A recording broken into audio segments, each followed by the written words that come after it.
Hello everyone! Ito na naman ang panibago nating video. Nagkabit nga pala kami ng mga kontador at pagkatapos ay nagluto ang aking misis ng napakasarap na ulam.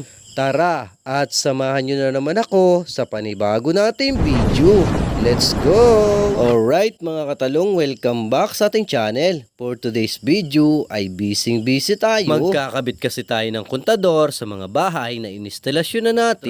Ready na ang ating lineman. Oh, yan. Oh. Ready to fight na. Ready to fight na ang madrigma. Mga katakiran.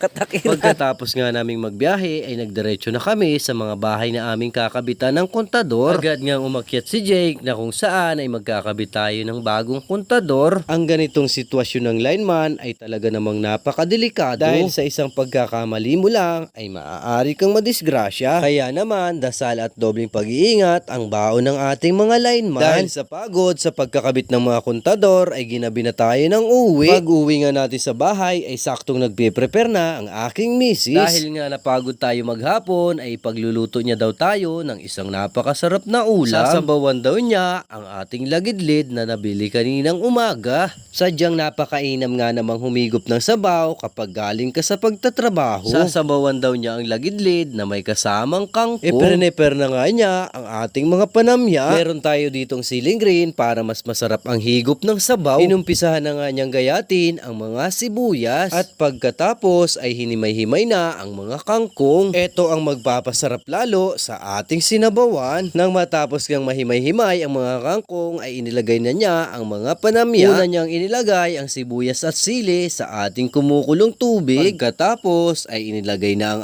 ating mga isda. Manamis-namis ang sinabawan ng mga lagidlid. Lalong-lalo na kapag ito ay bagong huli. Sa presyong 90 ay nakabili tayo ng kalahating kilo nito. Nang mapansin nga nating halos paluto na ang isda, ay inilagay na natin ang talbos ng kangkong. Dahil nga sa sarap ng ating niluluto, ay nakaramdam na tayo ng pagkagutom. Ito talaga ang ating mararanasan sapagkat napakapagod ng ating maghapon ngayon. Nakapagkabit kasi kami ng 14 pirasong kontador sa aming kalapit na barangay. Nang maluto na nga ang ating sinabawan, ay nagprepare ulit tayo para naman sa ating ipiprito. Ito ang hindi namin nawawalang ulam sapagkat paborito ito ng mga bata. Sa part nga na ito ay nagpainit na tayo ng mantika. At nang mainit na ang mantika ay inilagay na natin ang mga isda. Nang maluto na nga ang piniprito ay nagprepare na tayo ng ating hapunan. Dalawang sausawan nga ang iprepare natin sapagkat ang maanghang ay para sa amin. Napakasarap na naman ng ating hapunan ngayon mga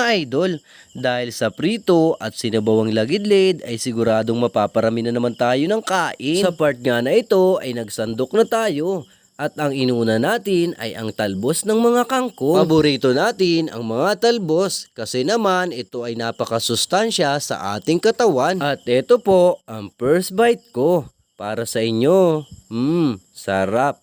Kain po tayo mga katalong. Pagkatapos ngang matikman ang talbos ay kumuha naman tayo ng kaunting prito. At ito ulit po ang para sa inyo.